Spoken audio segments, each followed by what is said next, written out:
Sekarang kita nak pergi tengok satu unit komersial lelong yang kita baru menang pagi tadi. Harga memang best gila tapi besar. Jadi jom kita. Kita dah sampai dekat unit kita, tapi just bear with me, sekarang dah pukul 5.30 macam tu. Unit lelong ni biasalah tak ada api air semua, tapi jangan nak showcase pada korang. Ini dulu adalah unit law firm tau. Jadi memang penuh dengan perabot lah. So bila beli lelong, ini kita boleh panggil jackpot. Nampak? Ini entrance dia. Nampak? Ada dia punya reception, siap bunga lagi tau. Ini semua hiasan-hiasan lama tapi mahal tau. Nampak? Ada sofa.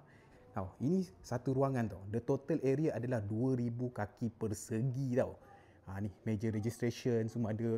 Ini adalah ruangan depan tau. Masih lagi ruangan depan. Nampak? Macam cerita angker kan. Nampak shilling kapur dia. Ni family aku semua ada kat sini lah. Okay, ini adalah ruangan tengah. Nampak? Penuh meja. Nampak telefon-telefon lama semua kan. Dan ini adalah dia punya ruangan dekat-dekat tingkap lah. Alright, ini adalah meeting room. Nampak besar mana? Ni ada berapa? 10 kerusi punya meeting room. Siap ada layar putih. Hiasan-hiasan kayu yang mahal. Blind untuk office. And then dia boleh sambung ke ni bilik apa? Bilik GM katanya. Nampak tu, meja-meja bos. Nampak luas ni kan? And then dia boleh tembus sini kan? Tembus sini. Kat sini ada banyak bilik-bilik lagi.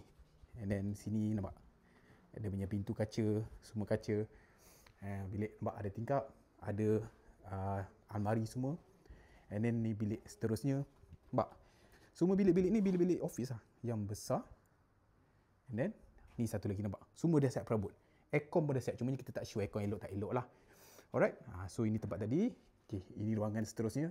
Nampak? Almari semua dah ready. Ini ada ruangan. Nampak? Nampak ruangan tadi depan. Ni ada ruangan belakang. Kan? Ada almari. Aircon. And then kat sini adalah ruangan macam pantry lah. Ni ada bocor sikit lah sebab tadi pintu memang terbuka masa kita masuk masa menang lelong tadi. And then ni toilet dia, pantry dia. Condition wise aku boleh katakan 8/10 lah. Maksudnya ini tak teruk untuk sebuah unit lelong.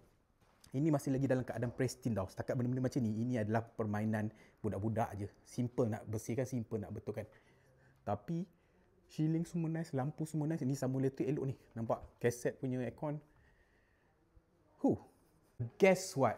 The whole office area ni adalah 2000 kaki persegi dan dia berada dekat tengah Bandar Melaka, dekat Jonker Walk, dekat dengan Ion, dekat Makata Perik. Really dekat. Really dekat. Memang kawasan bandar guys. Harga je RM50,000 lebih je. 2000 kaki persegi dekat town area, RM50,000 lebih je geng. Itu adalah kelebihan kalau main lelong.